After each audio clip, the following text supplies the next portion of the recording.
Bonjour et bienvenue dans ce format dont je vous rappelle le principe. Vous avez sous cette vidéo une adresse email. À cette adresse, vous pouvez m'envoyer vos textes, qu'ils soient politiques ou littéraires. De temps en temps, j'en choisis un et je vous le présente. L'objectif, c'est bien sûr de vous motiver à penser, à écrire et à publier. Et à plus long terme, l'objectif, c'est d'amorcer une renaissance intellectuelle. Ça, c'est ma vision, ça, c'est mon rêve, qu'il y ait dans chaque ville, dans chaque village, dans chaque maison, de grands penseurs et de grands auteurs, parce que aucun problème de notre temps ne peut survivre à un raz-de-marée d'intelligence.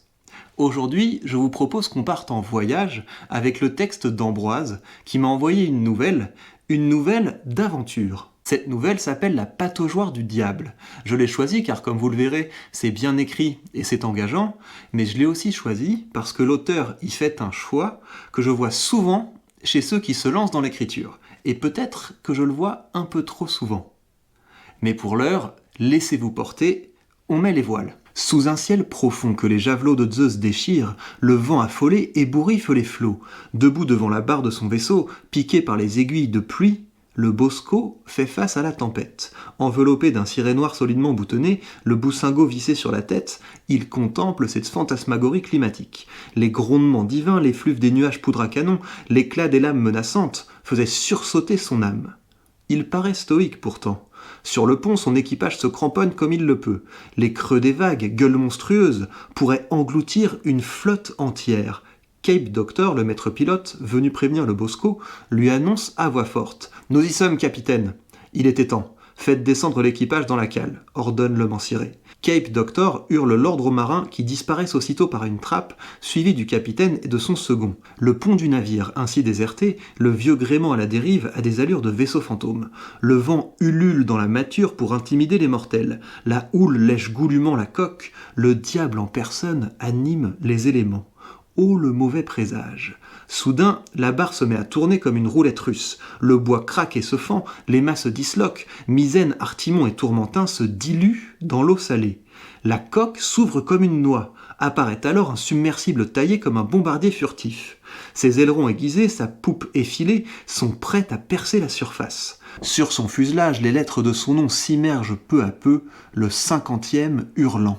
À bord, le Bosco s'installe au poste de commande, constellé de diodes rouges, jaunes et oranges. Malgré la profondeur, le sous-marin tangue fortement. Maudite pataugeoire du diable, elle nous fera connaître le cimetière des baleines. Il faut quitter la zone au plus vite. Parez à la manœuvre, dit Cape Doctor. Moteur, route, purgez les ballasts, plongez à 10 000 mètres. Capitaine, avec tout le respect que... Plongez à 10 000 mètres, exécution. À vos ordres. Le 5e hurlant descend tant bien que mal dans les profondeurs de la pataugeoire, ballotté par l'ange déchu. Capitaine, nous avons accepté de vous suivre dans ce voyage, car la confiance que nous vous portons est aveugle. Mais êtes-vous bien sûr qu'à une telle profondeur, mon cher Cape Doctor, votre fidélité a toujours suscité mon respect. Dans un périple comme celui-ci, nous ne pouvons plus nous contenter de demi-mesures. À une profondeur de 10 000 mètres, je ne suis sûr de rien. Toutefois, cette mission doit toucher à son but. S'il n'en est pas ainsi, nous périrons. Alors que le bâtiment s'enfonce dans les ténèbres des abysses, loin du tumulte, à son bord, l'alarme retentit. Le Bosco allume l'écran de contrôle et le rouge des gyrophares accentue la stupeur de son visage.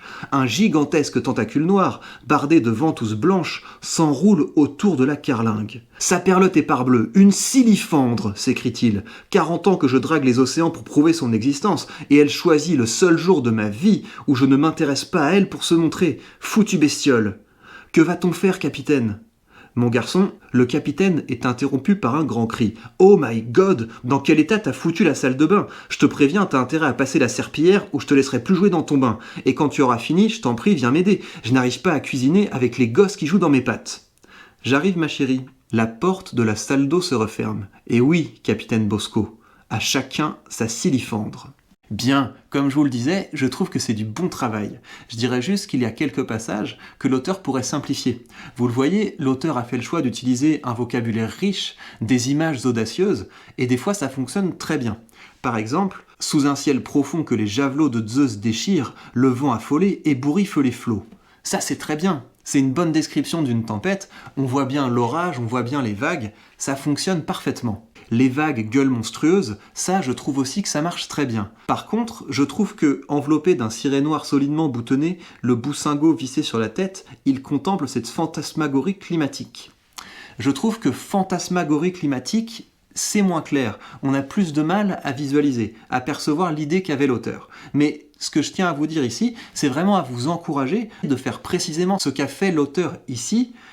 Ayez l'audace de créer vos propres images, de créer vos propres figures. Parce qu'il y a beaucoup trop d'auteurs qui vivent à crédit, qui ne font qu'utiliser des images qui ont été conçues par d'autres. Vous savez ce qu'on dit, le premier homme qui a comparé l'amour à une rose était un génie, le deuxième à l'avoir fait était un imbécile. Et donc je tiens surtout à féliciter l'auteur pour son travail. Il y a dans son texte tout un tas d'images originales, et vu qu'elles sont originales, elles atteignent leur objectif, elles déclenchent notre pouvoir d'évocation. Une autre toute petite chose sur laquelle j'attire votre attention au niveau des dialogues, quand l'auteur écrit « Il était temps, faites descendre l'équipage dans la cale, ordonne l'homme en ciré ». En fait, vous n'avez pas besoin de « ordonne l'homme en ciré ». Ça alourdit les choses parce que le texte qu'on met dans la bouche du personnage est suffisamment clair pour qu'on n'ait pas besoin de faire un doublon dans le commentaire. Donc évitez tous les trucs du genre « Qu'est-ce que j'en ai marre ?» dit-il en colère. Vous n'avez pas besoin de ça. Mais à part ces toutes petites choses, encore une fois, je trouve que c'est un très bon texte. Et justement, j'en viens aux petits reproches que j'aurais sur ce texte, même si en vérité c'est plus une invitation à la discussion qu'une critique. Pourquoi est-ce que l'auteur n'assume pas jusqu'au bout d'écrire une aventure? Parce que là, le petit twist qu'il met à la fin, ça sonne vraiment comme « Non, mais en fait c'était une blague. En fait, je n'écris pas vraiment. » Mais assumez d'écrire des histoires d'aventure si c'est un genre qui vous plaît. Vous pouvez très bien embarquer vos lecteurs dans un feuilleton dont vous allez publier régulièrement les chapitres sur un blog ou que vous allez lire encore mieux sur une chaîne YouTube. Après, je sais que c'est le genre de la nouvelle qui veut ça, il faut trouver à un moment ou un autre un point de sortie, mais vous n'êtes pas obligé de tourner votre texte en dérision. C'est donc le message que j'aurais pour vous tous qui ambitionnez d'écrire. Assumez d'être des auteurs jusqu'au bout. Traitez la littérature au sérieux, car elle fait partie des plus belles choses qui peuvent sortir de l'esprit de l'homme, et l'homme lui-même est une des plus belles choses à être sorti de la nature. Donc merci beaucoup Ambroise pour ce texte, et merci à vous tous qui prenez part à cette aventure. Pensez, écrivez, publiez, prenez bien soin de vous et de votre esprit.